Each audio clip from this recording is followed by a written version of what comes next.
Bonjour à tous et bienvenue à José Garcia. Bonjour José. Bonjour. Waouh, moi je vous adore. Ah bah c'est bien gentil. José, je Oui. vous aime. Ah bah c'est trop gentil, mon cœur bat la chamade. Ça vous fait plaisir d'entendre qu'un homme vous dise qu'il vous Mais aime. homme, femme, n'importe qui. Moi j'adore être aimé. Voilà, je suis très heureux. José Garcia, vous êtes à l'affiche du film Vive la France qui sortira le 20 février. Parlez-nous de votre personnage, Yannick Noah, qui Ouais. débarque du Taboulistan. Taboulistan, absolument. Alors, bah, c'est deux bergers, en fait, qui vivent dans un monde imaginaire, enfin, dans un pays qu'on a imaginé qui s'appelle le Taboulistan, qui est un pays qui est resté un peu dans l'air, qui termine dans tous ces pays qui terminent en stan, entre le Kyrgyzstan, le Tadjikistan. Et en fait, ce pays est complètement méconnu. La seule chose qu'ils ont fait, c'est de créer le taboulet que leur ont piqué les Libanais. Donc, ils en veulent la mort à la France.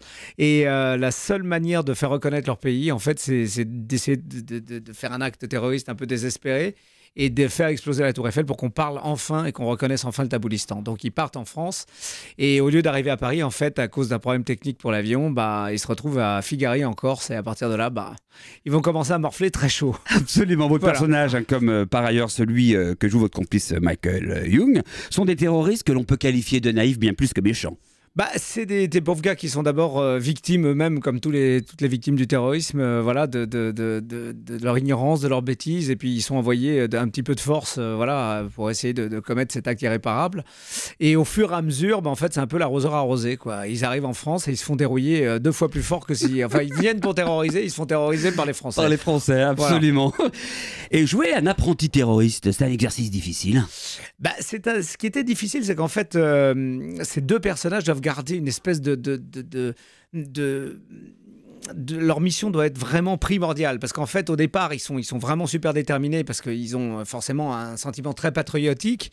Ils ont leur père aussi qui est resté un petit peu en otage au Taboulistan, tenu par un réhabitant. Tout terminant aujourd'hui. Je vais faire des bonnes rimes, ça va être classe. Et donc en fait ils arrivent un peu comme des visiteurs, quoi. Un peu, eux, ils bouffent des galettes de terre et ils boivent de l'essence. Et là, ils arrivent et ils commencent à découvrir Marseille, enfin la Corse et tout. Et puis, ils arrivent dans le sud-ouest et là, ils commencent à découvrir la bouffe française. Et à partir de là, bah, l'envie commence à s'étioler un petit peu, quoi, jusqu'à Paris. Et puis, voilà, ils découvrent la France à travers les yeux de ces gars-là et ils se rendent compte que c'est un des plus beaux pays du monde. Et voilà, c'est une déclaration d'humour et d'amour à la France. Absolument. C'est complexe pour un acteur que de faire une comédie. Bah, c'est très complexe, oui, parce que forcément, il faut toujours grossir le trait et quand on grossit un peu trop, quelquefois, on dépasse, quoi. Donc, c'est un peu comme les dessins d'enfants de 3 à 4 ans. C'est qu'on a envie de colorier avec plein de couleurs et quelquefois, c'est un peu surchargé et on se rate. Et puis, quelquefois, bah, quand ça marche, c'est le bonheur complet. Et c'est agréable, justement, de se prêter à cet exercice que de défendre un film. Défendre un film, c'est la chose, c'est très fort. En fait, présenter un film déjà pour la première fois, c'est un truc très fort, parce que surtout une comédie, parce que soit les rires sont là, soit ils sont pas là. Et ça, c'est assez du rail. Défendre un film, bah, c'est un peu. C'est quelque chose qui est dans la tradition des acteurs. Il y a des acteurs qui disent qu'ils n'aiment pas faire de la promo, mais enfin, depuis toujours, quand les acteurs arrivaient en ville, comme les gens du cirque, ils viennent coller des affiches, ils viennent dire, voilà, on est là, venez nous voir, et les gens se déplacent ou pas, quoi. Donc, ça fait partie de la tradition, voilà. Quelle est la question récurrente que l'on vous pose depuis toujours et que vous ne supportez plus que l'on vous pose? J'ai pas trop de questions qui me gênent plus, non. Non, j'ai pas vraiment de questions. Aucune? Non, c'est pas. Vous n'avez pas une casserole?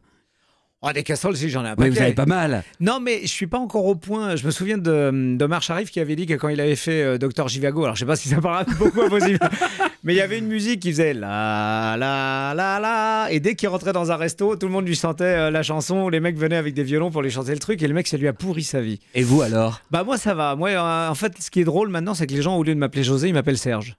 Et pourquoi? Serge Benamou, de La Vérité si je mens. Absolument, oui. Pour Voilà. eux, leur référence, justement, c'est vos prestations dans les films La Vérité si je mens. Ouais. Quoique, l'époque de Canal également, pendant Oui, pas où mal on de m'appelle temps. Sandrine Trofort, On a tous dû des vous trucs comme appeler, ça, ou justement. Simone Clone, Ouais. ou Elton John, ouais. Ouais, ça c'est bien ça. Hein. Ouais. José Garcia, êtes-vous devenu l'homme que vous avez toujours rêvé d'être?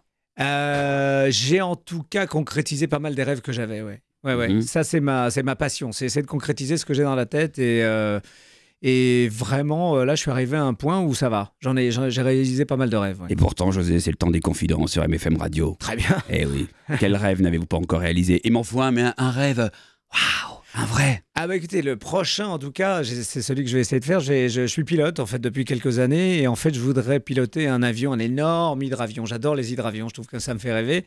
Et j'essaie de monter un raid, parce que j'ai une association qui s'appelle Rêve de Gosse, où on fait voler les enfants qui ont été un peu cabossés par la vie. Et enfin, on les mélange avec des enfants qui, eux, vont bien pour que justement ils comprennent quelle est la différence. Et c'est vrai qu'on aimerait bien organiser un raid comme ça pour faire, parce qu'on passe de ville en ville comme ça, on fait à peu près 7 ou 8 villes chaque année, où on fait voler à un moment tous les enfants, les décollent du sol, même s'ils ont des handicaps très, très lourds. Et on aimerait bien faire un superbe raid comme ça avec que des hydravions pour les emmener sur l'eau et les faire décoller. Voilà. C'est un très joli rêve Ah, écoutez, que nous j'espère. validons. Bah, c'est Et nous gentil. allons tenter de vous aider. C'est On ne sait gentil. jamais. Si vous aviez le pouvoir de changer une chose sur vous, que changeriez-vous? Je crois que j'essaierai d'être plus grand, ça serait pas mal. C'est juste pour voir ce que ça fait. Non, sérieux, vous avez le complexe de votre taille? Non, je suis très heureux de ma taille, surtout quand je vais au théâtre, mais ou quand je suis dans les avions ou dans les trucs comme ça. Enfin, je me rends compte que c'est vraiment, j'ai toujours de la place devant moi. Mais c'est vrai que quelquefois, quand il y a un mec un peu balèze qui se met devant moi au cinéma, je vois pas tous les sous-titres. Aujourd'hui, avec le succès, vous êtes devenu un beau gosse C'est vrai que le à succès travers le rend beau, regard, ouais. à Le travers le succès regard des rend beau. femmes. Ouais. C'est dingue, hein, le succès rend beau parce que je me rends compte que dès que je traverse la frontière, personne ne fait gaffe à ma gueule. Mais dès ici, quelquefois, j'ai des petits comme ça, des petits sursauts, des femmes qui me disent des trucs très agréables. Donc voilà. Et vous avez fini par y croire? Non, forcément. Sérieux Je voyage beaucoup. José Garcia, sur quoi travaillez-vous aujourd'hui? Je travaille sur moi. Je travaille sur le fait d'essayer d'être un homme meilleur chaque fois. Voilà, c'est un gros boulot. Non, sérieux? Ouais. Pourquoi l'homme que vous êtes, vous ne l'aimez pas tant que ça? Oh, on peut le peaufiner tout le temps. J'essaie d'être plus en harmonie avec les gens et de donner plus. Voilà. Il vous manque quoi alors pour être encore mieux, voire encore plus heureux? Il y a plein de choses. Il y a énormément de choses. En tout cas, d'être avec les autres et de leur donner le plus de bonheur possible, ça c'est déjà un truc formidable. Mais c'est vrai qu'on n'y arrive pas toujours avec les films. Mhm. Mais moi, j'ai fait ce métier en fait parce qu'il y avait des gens quand j'étais enfin, je vais pas faire pleurer qui que ce soit, mais Si. quand j'étais avec mes parents dans une petite chambre de bonne et je voyais des films de Louis de Funès le dimanche soir. Ça m'extrayait en fait de ma vie dans laquelle je me faisais chier comme c'est pas permis, quoi. Et je me disais, putain, quel bonheur il nous a donné. Et de nos jours, en fait, la raison pour laquelle je suis devenu acteur, c'est ça, c'est donner du bonheur aux gens. Voilà. Donner du bonheur et vous Ouais. sentir utile pour les autres. Voilà. Eh bien, sachez-le, vous êtes utile pour les autres. Ah bah, c'est gentil, merci. Allez, votre pire défaut, on se quittera avec ça. Oh là là, j'en ai plein des pires Le défauts. pire, Le pire des pires. le défaut le Euh, plus insupportable. Ah, je peux être grognon à certains moments, je Oh peux là là. être grognon. Sérieux? Ouais, c'est rare, mais tout d'un coup, je peux me mettre à partir sur un truc comme ça, et puis 10 minutes après, je me fends la gueule parce que, si, ce que je disais à Mickaël, c'est de temps en temps, vous savez, quand on est à Paris ou dans des villes comme ça qui sont assez stressantes, j'arrive le matin, je me mets à insulter tout le monde en bagnole, et puis 10 minutes après, j'éclate de rire tellement que ça a été lourd. Donc, ça a été, voilà. Donc, dès le matin, j'arrive, c'est un plaisir, je crois. Je Oui. fais un peu comme tous les Français, j'aime bien Absolument. traiter en bagnole sans que personne m'entende. Allez. J'ai les vies de fumée, c'est ça qui est cool. C'est ça, bien sûr. Merci beaucoup. On valide tout. Merci bien, José Garcia. Merci, portez-vous bien et soyez heureux. Bah, merci, vous aussi. À très bientôt, au revoir. Ciao.